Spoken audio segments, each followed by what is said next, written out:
Bismillahirrahmanirrahim. Waltakum minkum ummatun yad'una ilal khairi wa ya'muruna bil ma'ruf wa yanhauna 'anil munkar. Assalamualaikum warahmatullahi wabarakatuh. Alhamdulillah wassalatu wassalamu ala rasulillah mabad. Allah berfirman, wajahidu bi amwalikum wa anfusikum. Berjuanglah kalian, berjihadlah kalian melalui hartamu dan dirimu. Hampir semua ayat-ayat berjuangan dan pengorbanan itu dimulai dengan bi amwalikum, harta kalian, harta kalian. Saya mengajak secara praktis dan kami sudah buktikan. Rp1.000 itu bisa luar biasa dahsyat.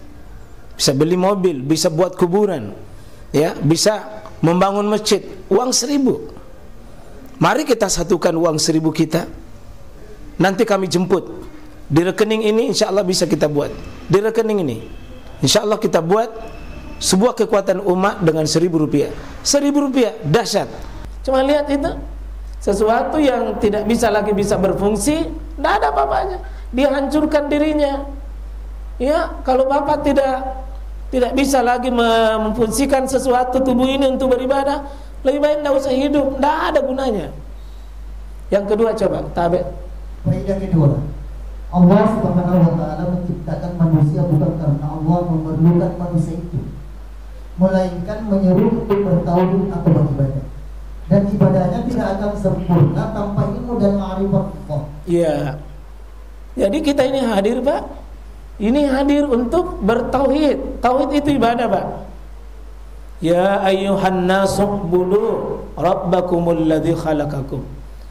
Wahai manusia, sesungguhnya saya telah menciptakan kalian untuk beribadah, yakni bertauhid. Karena ibadah tanpa tauhid tidak ada gunanya.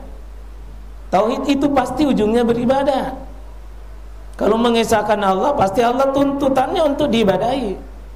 Dia menciptakan bukan karena Allah butuh sama kita. Allah tidak butuh, Pak. Kita ruku, sujud, hitam, cidata, ibadah taat. Allah tidak butuh sama kita. Allah tidak naik derajatnya. Allah tidak naik pangkatnya. Allah tidak naik jabatannya. Allah tidak butuh ibadah kita. Tapi kita yang butuh. Kita yang butuh. Kita yang butuh sama Allah. Untuk tunjukkan kebutuhan itu dengan apa? Bertauhid. Dan ibadah ini Allah tidak akan pernah terima, Pak, kalau tidak memenuhi dua syarat ini, yakni ma'rifatullah disebut dengan tauhid. Tak bisa, butuh ilmu. Satu, kenali siapa yang diibadahi. Dua, bagaimana kita beribadah. Coba bayangkan salah sangka kita beribadah, Pak. Ya, itulah ahli ibadah dari kalangan kaum Nasrani. Allah sebutkan dengan satu sifat ad-dallin, ghairil maghdubi alaihim waladdallin. Ya Allah, jangan kau jadikan kami menjadi hidup seperti maghdub, dimarahi. Banyak ilmunya tapi tidak beribadah. Banyak yang beribadah tapi sesat tanpa ilmu. Kalau bapak tidak belajar, ibu tidak belajar, keluarga kita tidak belajar, Pak, ini kena penyakit ini. Beribadah tanpa ma'rifatullah. Tadi saya salat subuh di sebuah tempat.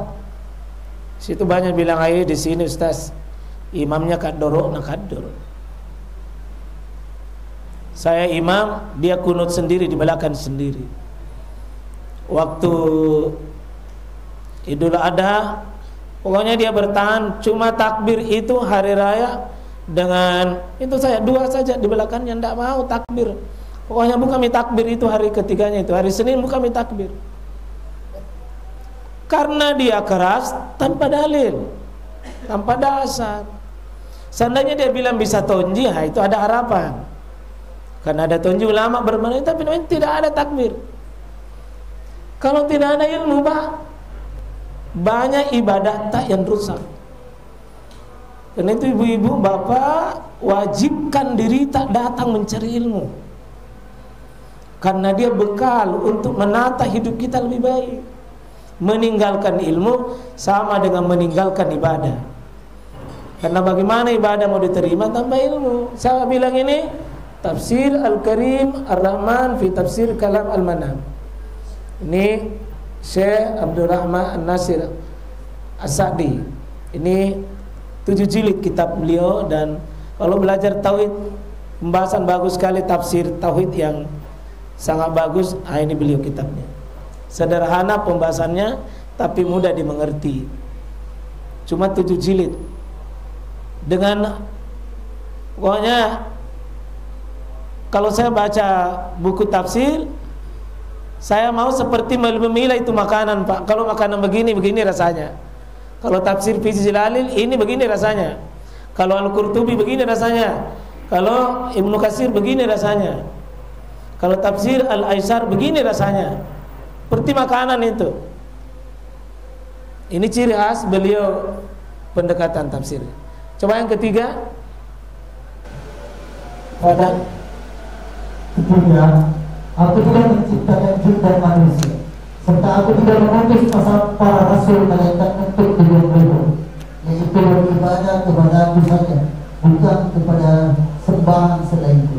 Ya, aku mengutus rasul itu untuk tujuan luhur, yaitu untuk aku tidak menciptakan jin, manusia, serta aku tidak mengutus para rasul melainkan untuk tujuan yang mulia, tujuan yang tinggi, tujuan yang benar, yaitu beribadah kepada aku saja.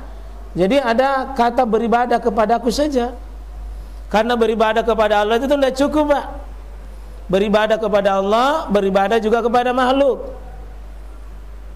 Nah, seperti ini kemarin kurban kita itu ibadah kurban, tapi tidak benar cara menyembelinya, tidak benar niatnya, maka ditolak kurbannya, meskipun beribadah kepada Allah. Ya. Jadi ada kata khusus kepadaku, tidak yang lain. Dan orang cerdas ini, Pak, yang bisa memurnikan ibadahnya. Karena itu kata Syaikhul Islam Ibnu Taimiyah, ibadah tidak cukup kalau tidak ditauhidkan ibadah itu khusus untuk Allah. Itulah pakai apa? Iyyaka na'budu wa iyyaka nasta'in. Artinya beribadah itu tidak cukup kalau bukan iyyaka, dihususkan. Beribadah pada Allah, makhluknya juga dibadahi. Yang ini tafsir At-Tafsir Al-Muyassar Syekh Shalih bin Ahmad Abdul Aziz Al-Syekh dan Syekh Abu Bakar Abu Zaid. Ini masih ada orangnya ini. Ya. Yang sering memberi fatwa di Madinah. Yang keempat, aku telah menciptakan jin dan manusia untuk beribadah atau bertauhid kepadaku. Barang siapa yang beribadah atau bertauhid kepadaku, aku akan memuliakannya, dan barang siapa yang tidak mau beribadah atau bertauhid kepadaku, aku akan menghinakannya. Enaknya ini, Pak, ya? Kalau dia beribadah kepadaku pasti mulia. Kalau dia tidak beribadah kepadaku pasti hina. Ini pasti, Pak. Jadi kemuliaan seseorang itu dengan tauhidnya. Kehinaan seseorang itu kalau meninggalkan tauhidnya. Siapa ini? Al-Aisar At-Tafasir ya lil kalamnya Al-Ali Al-Kabir, Syekh Abu Bakar Jabir, baru-baru meninggal. Ya. Tapi alhamdulillah sempat saya duduk di majelis beliau di Madinah. Alhamdulillah saya pakai kursi itu baru bisa lihat orangnya. Karena kalau di majelisnya itu tidak bisa dilihat panjangnya orang. Jadi saya pakai kursi berdiri baru bisa lihat ke depan. Ya, itu mulianya beliau. Artinya kalau Allah tidak mengangkat dari kita karena ada masalah dengan tauhid kita itu. Tidak ada ahli tauhid dihinakan, Pak. Tidak ada ahli tauhid itu hina.